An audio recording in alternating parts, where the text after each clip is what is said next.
في الصراعات الدولية. حيث لا تصل أصوات الدبلوماسيين، تبرز دول الخليج كحلقة الوصل الأكثر حياداً وقوة. هذه قصة وساطات غيرت مسار الأزمات. وسط تعقيدات السياسة العالمية، تبرز دول الخليج كوسيط حكيم يجسد قيم الحوار والسلام.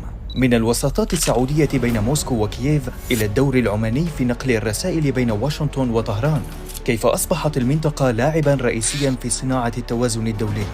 بإشراف أمريكي، قادت الرياض مفاوضات دقيقة لتبريد الأزمة الأوكرانية، مؤكدة أن الدبلوماسية الخليجية قادرة على رأب الصدع حتى بين أكبر القوى.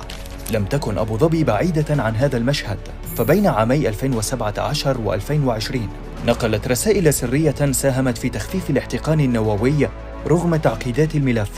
مرة أخرى تثبت مسقط أنها سويسرا الخليج، فبعد وساطتها الناجحة في الملف النووي عام 2013، اليوم تنقل رد إيران الرسمي على رسالة ترامب الأخيرة، الرسالة الأمريكية التي حملت تحذيرات صارمة بموعد نهائي، والرد الإيراني الذي رفض المفاوضات تحت الضغط. كلها مؤشرات تظهر أن الوساطات الخليجية ستظل الأكثر حيادة وقبولاً بين الأطراف المتنازعة. في عالم يزداد انقساماً، تقدم دول الخليج نموذجاً فريداً للدبلوماسية النشطة التي تضع السلام هدفاً فوق كل الاعتبارات.